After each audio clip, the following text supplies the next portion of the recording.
pinaka-struggle ko is yung sarili ko po.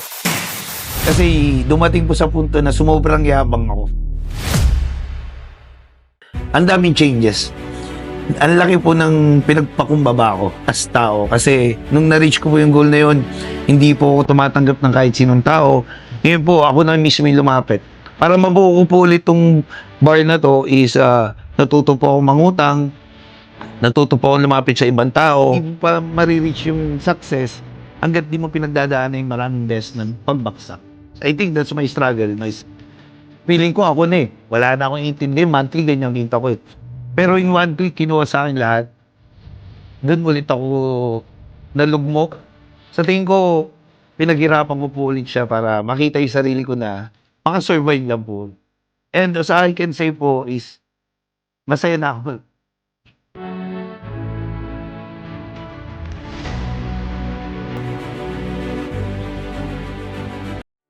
Hello to all our viewers. Welcome back to another episode of Kabayan Tayo Blueprint, where we sit down with successful Filipino entrepreneurs here in the UAE. Our main goal is to inspire all of you, our fellow OFWs, to realize that it is possible to reach our dreams here and abroad, whether on your career or starting your own business. Today, meron tayong na-special na guest. At tulad ng marami sa atin, nagsimula siya din ng isang OFW, pero ngayon ay isa na siyang matagumpay na entrepreneur. Siya ay isang proud owner ng isang Filipino restaurant at bar dito sa Dubai, isang lugar kung saan matitikman ang masarap na lutong Pinoy at isang venue kung saan nagtitipon-tipon ang ating komunidad. Let's welcome our guest and inspiration to all OFWs as we dive into his story from his humble beginning of being an overseas worker to his success story as an entrepreneur and one of the fastest growing cities in the world. Everyone, please help me in welcoming our guest, Mr. Anthony Noche. Welcome po. Hello po, Sir Kim. Yes. How are you, sir? Thank you so good much po. for allowing us to have you in our show. My pleasure po. Yes po. Just to break the ice po, no? Taga saan po tayo sa Pilipinas? I was born in San Mateo, Rizal. Laki po ako sa Noche family and Galvez. And yun, study sa San Mateo and Cubao. Yan. College ko is Asian College of Criminology. And naging ano rin ako sa Campo Aguinaldo as a trainer po nila at reservist. And after that, nagkaroon po ng family. So, nag-decide na sumubok dito sa ibang bansa. And napili ko po yung Dubai. And now, I'm 12 years in Dubai na po. So, yun, doon na nag-start ang journey ko dito. So, in terms of the inspiration that you have para po mag-abroad sa Dubai, so was it just because of the family or was there a need or yung ano po yung mga reasons po kung bakit tayo Well, napunta sa actually, medyo bad boy talaga ako sa Pilipinas. At as it looks na as criminology, nagra-rap din po ako sa iba't ibang lugar. Uso pa po nun yung mga rap contest sa mga barangay, fiesta, ganun. And nakikita ko rin po na sa tingin ko, ay marami pong magaling doon and my job is not supporting my family. So, nag-decide na ako mag-Dubai and nag-try. And yun, marami na. Mahaba na yung kwento ko about dito sa Dubai. Kasi I think yung maturity ng life ko is dito ko na sa Dubai nagawa. So, yun po. So, in terms of coming here to Dubai, ano po yung first job niyo po na First trabaho? job, I think in Sharjah. Actually, hindi ako yung nag-apply. Yung sister ko, kasi nagba-basketball din ako. So, may part-time na every game ko is nakaka 500 dirhams. So, which is malaki na po talaga yun. And yung ate ko, hindi ko alam na pinag-a-apply niya ako through online. And may interview ako sa Sharjah. And hindi ko alam yung work ko is as a porter. So, kargador po kami sa mga eroplano. Kami po yung naglilipat ng luggage to another airplane kasi magko-connecting flight sila. So, yun po yung naging start ng journey ko dito na grabe. Kasi naka-accommodation po ako. And ang accommodation, 4 lang kami Filipino sa laki ng building. So, yun, ramdam ko yung tunay na hirap ng OFW that time. Na masasabi ko na at least na-survive ko paunti-unti. And about the adjustments that you actually had to take, ano po yung mga adjustments po nung una po kayong pumunta dito sa Dubai? Napakalaki po kasi may kaya yung family ko and never po ako nakapag-work. Yung work ko dun sa Pilipinas parang nilalaro ko lang. And dito, syempre, nandito ka sa ibang bansa, kasi bakit pa ako hihingi ng pera sa parents ko? So lahat 'yun is, from my, hard work na rin, and, kahit ang salary ko lang dun is, 800 dirhams, which is magkano lang po 'yun, plus tips, I think may accommodation. So hindi pa rin po niya nako-covered yung mga expenses ko para makapagpadala rin ng maayos sa family ko sa Pilipinas.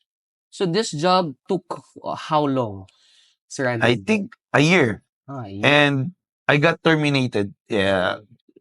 Pero wala naman akong ginawang masama. It's just that, may bagong other nationality na dumating, which is ako yung nagturo sa kanya, and then after that, siya pa yung naging manager. So, siya pa yung na-promote, which is ako lang yung nagturo, and siyempre hindi maganda experience sa'kin yun. Dumating yung time na ginawa niya akong, kalaban, siniraan niya ako sa main boss namin, so na-terminate ako. So, ginawan niya ako ng stories. After that, as terminated, dapat idi-deport ako. Mhm. Sir, tumakas po ako. Tumakas talaga ako. So, ang ginawa ko po nun is, umalis po ako sa accommodation without, permission, and nagtago po ako at least 6 months. Mhm. And then after that, nag-apply po ako, natanggap naman ako, Mm. and, bumalik ako sa kanila, and then para pakita sa kanila may offer letter na ako, and, willing to take exit. Yun. Mm. After that, nag-exit po ako sa Kish. Oh. For 1 year po ako dun, grabe ang Oh. Kish. Siguro po yung mga katulad ko dito na umabot sa Kish, exit, hindi niyo po alam, may sinasabi po dun na A to A, hindi mo alam kung airport to airport or August to April, something like that. So, yung tumagal po ako dun po humingi na ako na ulit ng tulong sa family ko kasi wala po akong work, wala akong pansuporta dun, and di ko alam kung kailan darating yung visa ko. And, yung company po na yun kasi, hindi sila nagpapa-start ng work hangga't wala pa po yung visa.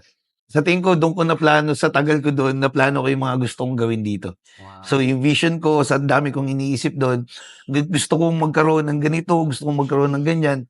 So, pagbalik ko dito, naplano ko lahat ng mga gagawin ko. So, I think little by little, nagagawa ko na yung mga plans ko. So, from Kish, bumalik po kayo dito, working na or Working as a sales representative po ng sapatos. Ah. So, ang lalayo ng mga pinanggalingan po nung career ko talaga. Siyempre, as OFW po, kasi pag criminology is gagawin nila security guard, which is I don't want to work as a security guard. So, nag-try po ako ng iba. So, naging sales po ako for 2 years. I think 1 contract, and gano'n na naman kasi as I can see myself, hindi po ako papayag na mas nagagalingan ako sa ibang tao kasi bilib po ako sa sarili ko. Na, ayun na naman, may mga tinuruan na naman ako ibang nationalities, and then sila yung napopromote, ako hindi. So, na-increase yata, actually, nag-increase na yung salary ko from 800, naging 1,800. So, ang laki na po. And then, after 1 contract, re-renew na nila ako. Ang na-increase sa akin, 200 lang for 1 contract. Which is ako po yung maraming ginagawa. So, I decided to resign again. After that, nag-start na po ako rap. So, yung culture na kinalakihan ko po sa Pilipinas is dinala ko na po siya dito. So, bumili po ako ng microphone which is worth 300 dirhams plus speaker na nabibili lang sa night market like 35 dirhams. Doon po ako nag-start mag-rap. Ginawa ko yung mga kanta ko sa bed space. Nakapatong lang siyang ganun So, sa... all this time, sir, nag-work pa rin po kayo or you No, nag-resign na po ako sa sales nun. So, after that po, yun, pinursu ko na yung rap career, and I think little by little na naman na nagawa ko yung mga music ko with that 300 dirhams mic and 35 speaker. So basically, nung, let's say, jobless po kayo that Yes, time, you were able to make your music. Yes. Like, discern or like, compose something. So, ang ginawa ko po nun, gumawa ko ng mga kanta, plus hinanap ko po yung mga rapper dito, and then sinabi ko sa kanila, mag-record sila sa akin. So, dun po ako nagkakaroon ng income. So, by that music po, nakilala ko na ibang rappers, and then, nakikilala na rin po ako unti-unti. May mga club na kinukuha na po nila ako as mag-guest, which is ang talent fee ko po is 200 to 300 a night. So, kahit the rest, buong gabi na po akong nagpe-perform, ganun. So, okay lang po. At least, sa loob po ng 1 linggo, may 2 gig ako. Okay na po. So, mas lumaki pa yung kita ko dun sa contract sign ko po na trabaho.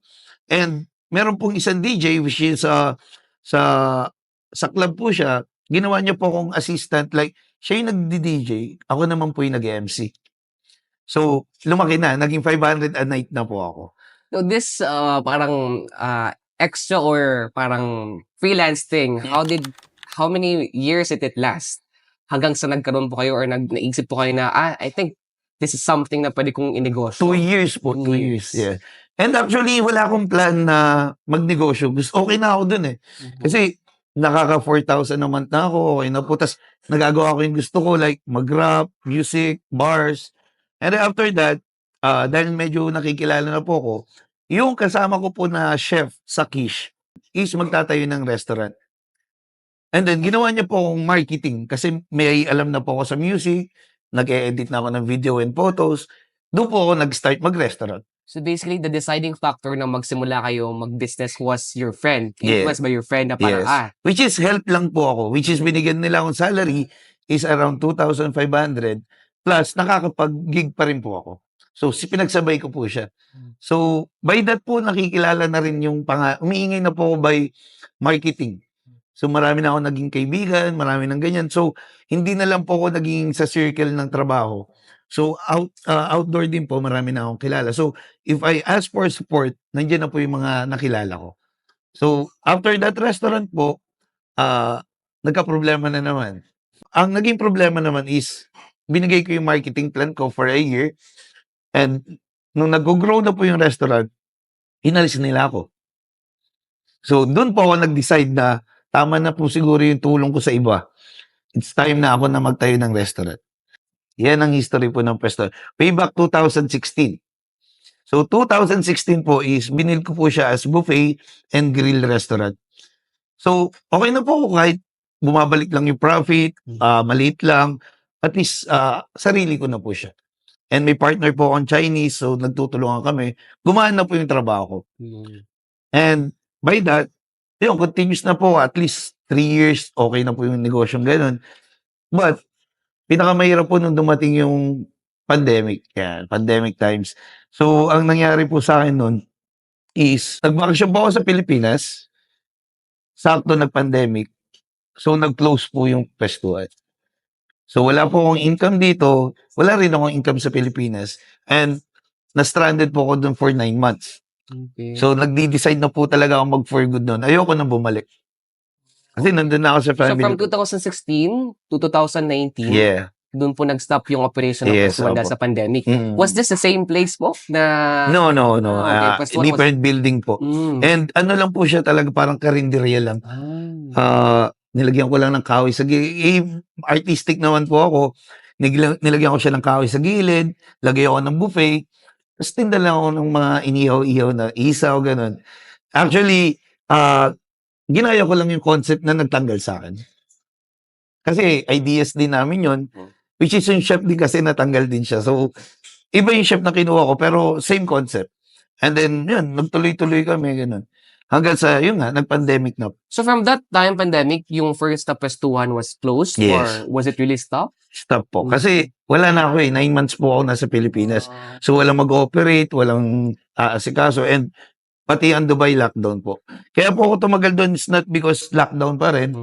Yung permit para makabalik dito, yun yung hinahanapan nila. So, hanggat wala ka nun is hindi ka makaka-flight pabalik.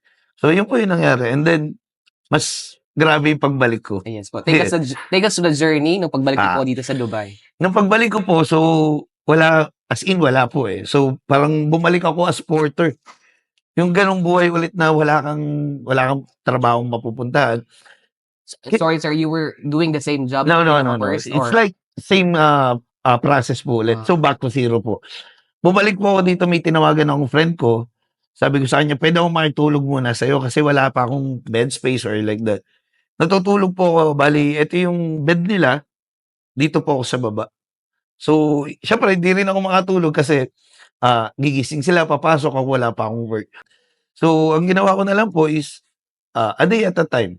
Hanggang sa nagtinda na lang po ako ng baboy sa mga friends ko. Uy, bili ka nito, bili ka ng ganyan. Hanggang sa naubos po lahat ng mga gold ko. Mm. Kasi, wala akong pambayad ng bahay, kumuha na po ako ng sariling bed space nun, eh. So yun, apply lang ako ng apply, hanggang sa yung dati kong partner po dun sa puwestuhan ng Chinese, Mm. kinuha niya po ako as a cleaner. Cleaner naman po. So sa Shindaga is a place of local people here. So naging tagalinis po ako ng museum nila. So, balik po sa zero. And then, dahil business-minded po ako, sabi ko dun sa Chinese, bakit di natin gamitin 'tong place na 'to as event hall? So yun, nag-start na po ulit yung journey ko. Nagpapa-rap battle ako dun, nagpapa-rap event, parties, birthdays, gano'n. And then, the good thing is, nagvi-video-video na po ako, napansin naman po ako ng Expo, which is yun ang nagbigay ng big break po sa'kin. So, may tumulong po sa'kin na ni-refer po ako, nag-message po sa'kin yung Expo, and kinukuha nila ako as a producer. And hindi ko po alam kung paano ako nasabing producer, which is video lang ako ng video. And then ang work ko po sa Expo is, ako po yung gumagawa ng mga featured video ng every pavilion. Hindi lang sa Pilipinas, Yes but po, every pavilion. yes. So, even po yung music video ng, This Is Our Time, Mhm. isa po ako sa mga nag-edit nun, gano'n. So, it's a big, privilege for me na makilala na ng ibang producer. So, akala ko yun na. Yun na po yung break ko na as producer, videographer, production. May nangyari na naman. So, dahil mas marami po akong ginagawa dun na projects, yung mga ibang lahi, na-check ko po yung salary nila, which is mas malaki ng sobra po. So, sinabi ko po dun sa pinaka-main boss namin, can you increase my salary? Kasi halos di na po kami umuwi. Shoot kami ng araw, edit, for approval hanggang madaling araw po. So, pasok ulit, 9 o'clock ng umaga. So, hindi na kami nakakauwi.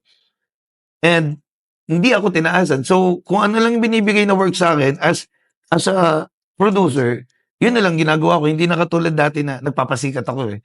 So, hindi ko na sinosobra yung trabaho ko, kung ano na lang assignment. And then nakita nila yun, and nag-decide ako na mag-resign kasi ayaw nila taasan. And nakaipon naman po ako, diyan na pumasok yung bar and restaurant. Wow. Yung naipon ko po na yan, na sa Expo yung salary ko, na-check ko po yung dati kong place. Mhm. Yung unang-unang pwestuhan po. Sabi nung hotel sa akin, it's vacant, Mhm. Mac. So, check ko. Ang dami na pong nangyaring business doon. Yung wall po nila, nandun yung logo ko malaki. Tinanggal ko po isa-isa yung cover. Pagtanggal ko, nandun pa rin yung logo ng pwestuhan. And then sabi ko, sige, kukunin ko to. All in po lahat ng pera ko. And nagtanong po ako sa ibang mga kaibigan ko kung may pera kayo dyan, onting share kayo, tayo natin itong business na to. And journey po ng pwestuhan, siguro wala ulit po.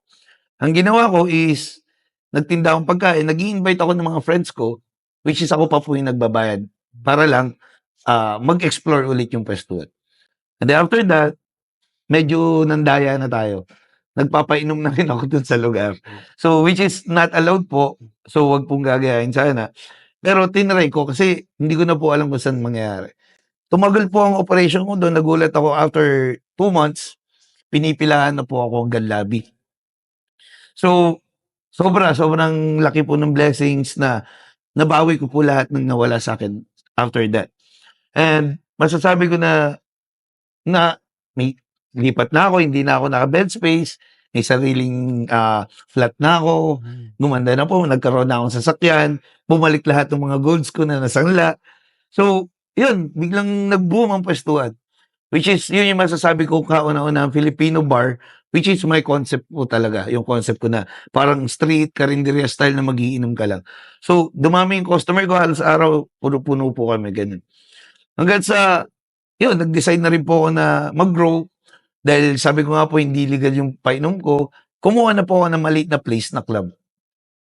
So, pagdating doon, yun, continuous kami, pero hindi pala tuloy-tuloy ang success. Laging pag nakala mo nandun ka na, like from Expo, kala ko okay na ako doon, and then ayan na ulit yung pwestuhan, okay na ulit. Paglipat ko po ng club, 3 months, nagpalit ng management yung hotel, Okay. yung rent ko from 600, ginagawa nilang 1 million. So, hindi ko po afford. Siyempre, ang laki ng pera po nun. So, I decided to transfer again. Eto na po yun. So, 3 months po kami nag-close.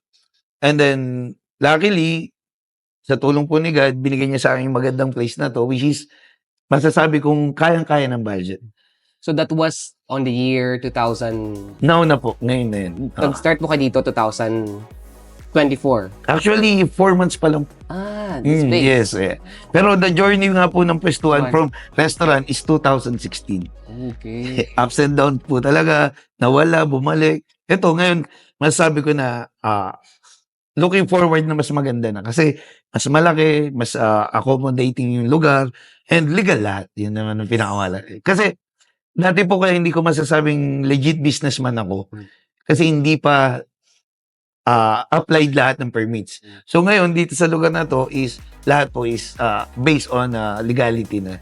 Rules and regulations. Yes po, yun po talaga. Sir Anthony, no, in terms naman po sa Pwestuhan Bar and Restaurant, what was the concept? What was the inspiration po sa concept po ng bar and restaurant na to? Ako kasi sa Pinas, I don't usually go in the bars. Ang hilig ko lang sa bahay, bili lang ako ng pulutan sa streets. So, parang kinoncept ko dito is like yung mga grill, tapos pwedeng mag-inom. So, ang karaniwan dito na pulutan is more on street foods din. And may twist lang siya ng onte para madala ko lang yung concept ng Pilipinas dito sa Dubai. Plus yung inuman is part na rin siya ng culture ng Pilipino. Siyempre, halos lahat ng okasyon, lahat ng problema, inuman. So, ako rin kasi lasinggero. Kaya, mas pinili ko na ito yung business and I love music. So, pinagsama-sama ko lahat ng hilig ko. Kung ibang trabaho like videography, sales, hindi yan talaga yung lifestyle ko eh. So, mahilig ako sa music, pinag-aralan ko mag-DJ. And di ko alam na mag-click yung mga music ko sa mga taong nagiinom. That's why na-build up ko yung grill with the Filipino twist plus my music which is hip-hop and na-enjoy naman nila. Ngayon, ang tugtugan ko is karamihan na OPM songs para Pilipinas na Pilipinas yung vibes namin. So basically, this is really a passion turned into a business. Yes, of you course. can say. Kasi yung dati hindi ko naman talaga siya gusto. Work kasi. But now, I love what I'm doing. So, kaya siguro masasabi na nag-grow yung business ko kahit pa paano. Alright. Sir, if we talk about business, of course, hindi lang yan success and ups, di ba? May mga downs din tayo. And those challenges that we have, what are those po na na-face niyo po? Naku, napakarami nito, sir. Hindi ko pa naman ngayon masasabi na totally successful lang pwestuhan. But, yun nga, gusto ko lang din ipasalamat na kasi may mga meron ako na wala yung iba. So, ilang beses nagsarado ang pwestuhan, may mga tao sa paligid mo na sila mismo yung sisira sa'yo. But always remember, kung ano yung nangyayari sa'yo is a learning process. So, katulad ko, ilang beses ako na-down, like nung pandemic, nakwento nga sa'yo. And then, naloko ako ng ibang tao, nakuha lahat ng puhunan ko. But still, naniniwala ako na may purpose si God para magawa ko itong mga bagay na to. So, yun lang. Sa tingin ko, yung struggles na pinagdaanan ko is yung in-stop ako ng partners ko. And then, nagpalit ng management, which is hindi ko carry. Nagsarado ako ng 3 months. And now, masasabi ko na in 4 months going itong bagong location ko, is masasabi ko na masaya ako at least. Kasi, nawala ulit lahat eh. And may one thing siguro, ang pinaka-struggle ko is yung sarili ko po. Kasi, dumating po sa punto na sumobrang yabang ako. Nung nare-reach ko na profit ko is 200,000 a month, feeling ko ako na eh. Wala na akong intindi, monthly, ganyan kita ko. Pero in one click, kinuha sa akin lahat. Doon ulit ako nalugmok, which is, I don't know how to support my family. Hindi ko alam kung sino lalapitan mo. Yun, araw-araw po nagsimba. Sana tulungan niyo ako ulit na mabuo. Yun lang, mabuo lang ulit para matuloy ko yung journey ko and ang daming changes. Ang laki po ng pinagpakumbaba ko as tao. Kasi nung na-reach ko po yung goal na yun, hindi po ako tumatanggap ng kahit sinong tao. Ngayon po, ako na mismo yung lumapit. Para mabuo ko po ulit tong bar na to is natuto po ako mangutang, natuto po ako lumapit sa ibang tao. Sa tingin ko, pinaghirapan ko po ulit siya para makita yung sarili ko na makasurvive lang po ulit. And as I can say po is, masaya na ako ulit. Hindi pa ready. Kasi yung nga masasabi mo, hindi mo pa mare-reach yung success hangga't di mo pinagdadaanan yung maraming best na pagbaksak. I think that's my struggle myself. Now, looking forward naman po sa future ng Kwestuhan, what are the future plans? How do you envision Kwestuhan to be in the near future, the next 2-3 years? Actually, nung binuo ko siya ulit, in-arrange ko na yung mga plano ko like bands, artists, and everything.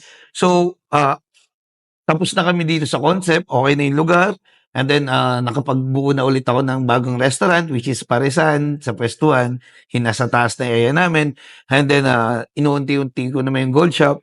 So ngayon, ang target ni Pwestuhan is to invest with the artists. Katulad niyan, maraming lumalapit na rin ng mga collaboration. And I think yung mapa-final na masasabi ko na marireach ko sa life ko is makakasama ko ang Eraserheads sa stage ng Expo, which is hindi ko akalain, grabe yun. Kasi bata pa lang ako, napapakinggan ko na Eraserheads. So yun, siguro marami silang aabangan na artists and mga program dito sa Pwestuhan. And lahat ng events naman is welcome sa akin. Dati hindi ako tumatanggap ng events kasi feeling ko nga ako na. And ngayon, sila lumalapit din, open for everyone na ngayon accept na kung ano yung mga binibigay sa akin, tanggap na lang ako tanggap. Alright, Sir Anthony, as we all know na, sir, this business is also having a lot of competitors po. Hindi lang naman itong Kwestuhan yung bar and restaurant available sa market. So, how do we keep up with the competitors? What are the strategies that you actually make para it keeps up with the competitors in business? About competitors dati, ako kasi yung unang Filipino concept na ganito. Ngayon, ang dami na namin. So before, napakasaya na ma-inspire yung other Filipino to do business. And now, lahat ng mga tinuruan ko is competitor ko na, which is mga kaibigan ko rin naman sila. So I'm proud of them na nagawa na rin nila na may katulad ko ng bar sila and nakikita ko successful. And siguro kung ano yung para sa akin is love ko lang ang customers ko and gimmick, yung iba't ibang gimmick na nilalagay namin din sa Pwestuhan and yung comfortability as well. And family vibes, which is yan naman talaga ang Pwestuhan, is not about party only. Kahit dito may mga matatanda yung lola nila, minsan nanay nilang nag-i-enjoy pa rin sa Pwestuhan. Siguro, yun lang siguro ang connected ko sa Filipino na hospitality, yun ang ma-feel nila dito, and comfortability. Yun lang siguro kaibahan ko sa iba. How about the Filipino community, Sir Anthony? How was their role in supporting the business? Napakalaki, sir. Kasi actually, kaya ang Filipino club, which is more Filipino talaga target market ko, and siguro walang Pwestuhan kung wala yung Filipino community. Dahil sila yung nakapag-build sa akin and nakapagbigay ng vision na kaya pala maging businessman na katulad ko from nothing to something, which is by support of our Filipino community. And syempre, friends and of course, my family. Kasi lagi ko rin dinadala sila dito para ma-inspire pa ako na bigyan ng kasiyahan yung mga Filipino dito. Which is yun naman, as makikita nyo naman sa Pwestuhan siguro na iba't ibang Filipino artist din dinadala ko para mapasaya sila. And napapasaya naman nila ako kasi hindi nila ako pinapabayaan na masiro talaga. Yun, napakalaking tulong ng Filipino community. In terms of being an entrepreneur po dito sa UAE, what are those rewarding aspects po sa buhay niyo po na nakamit doing business here in this city of Dubai? So for me, siguro, in mga na-achieve ko rin na hindi pa naman ganun ka high level, pero masasabi ko na, kasi kung saan ako nagsimula, kung nasa na ako ngayon with may sakyan na ako, may flat, and then syempre yung mga achievements like from rapper sa bed space, ngayon nakakapag-rap na ako sa expo, iba-iba na yung mga nakasama ko, and ang dami ng tao nagtitiwala sa akin. Like now, na-interview niyo na ako, it's my pleasure talaga, and syempre lumabas na rin ako sa iba't ibang interviews. So napakasaya kasi nakikilala ako ng tao, which is ibig sabihin yung mga ginagawa ko is nate-treasure ng iba. And lalo na yung nakakapag-inspire ako ng ibang tao na kaya ko at kaya nyo rin syempre. So, sir, what do you think are the personal traits, characters po na kailangan po para maging successful na business entrepreneur dito sa UAE? Gawin mo yung mga gusto mo. Siyempre, nagtatrabaho ka, magnegosyo ka pa rin kahit maliit. And siguro, pinaka the best thing is huwag kang matakot. Kasi lahat ng bagay sugal. Sa akin, kahit dumating na nga ako sa negative, pero tinutuloy ko pa rin yung pwestuhan kasi goal ko talaga to. And mas malalaman mo kapag sinubukan mo na. Ito naman po, sir. Looking back sa life niyo po, if you're given the chance na baguhin yung part of your life, would you do that? May babaguhin po ba kayo sa mga naging experience nyo? Siguro yung nasabi ko kanina na yumabang ako at dumating ako sa punto na feeling ko kaya ko na lahat. Siguro kung hindi nangyari yun, hindi siguro nag-ups and down yung pwestuhan. Pero kung hindi din nangyari yun, hindi ko gagawin lahat para maging ganito kalaki.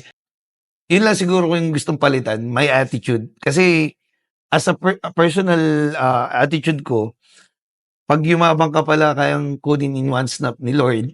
Especially, kahit yung family mo mawawala sa yan kapag yumabang ka. So, be humble lagi. Yun lang tatandaan. And sa tingin ko, lahat ng bagay is padaanin kay Lord lagi. Yun lang siguro. Okay, sir. Kung bibigyan ka ng chance na kausapin yung younger self mo, what would you say to your younger Sir Anthony? Huwag susuko siguro. Yun lang sasabihin ko sa kanya kasi kung susuko siya nung younger ako, hindi niya makikita yung achievements na nangyayari sa akin ngayon. And masasabi ko rin siguro sa kanya na you're doing good, tuloy-tuloy mo lang yan, and marami kang na-inspire na tao. For you po, no, as an entrepreneur right now, how important is savings po? Magkaroon po tayo ng savings. Ako siguro savings in a way, pero hindi siya buong savings kasi more on investment din ako. Pero sa tingin ko may advice ko, kasi ako, although may mga budget na tayo, hindi ako bumibili ng mga luxury cars.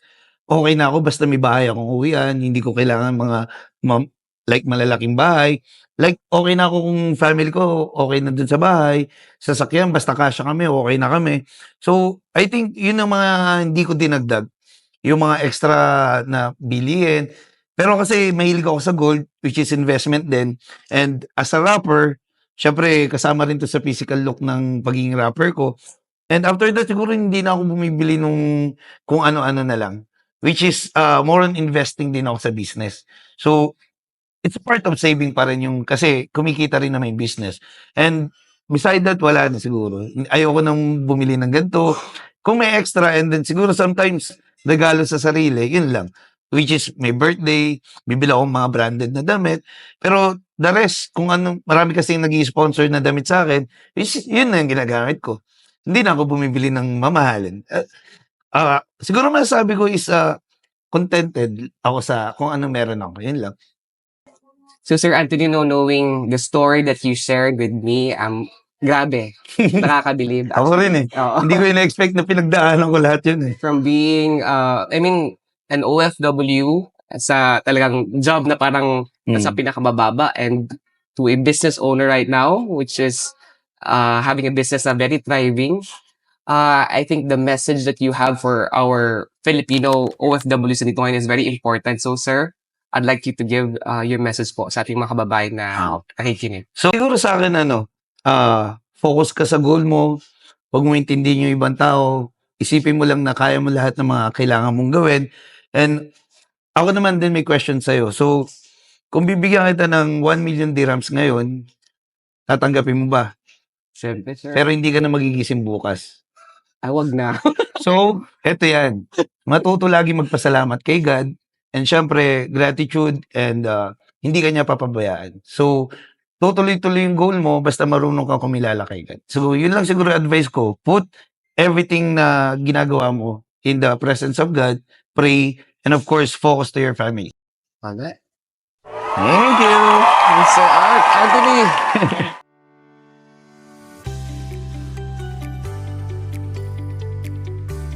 Wow, what an inspiring story from Mr. Anthony, right?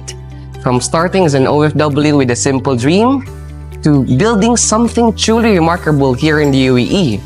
I hope you learn something and really be inspired by his journey and learn that no matter how hard and how far we are from our families, success is possible if you are persevere and you have a belief in yourself.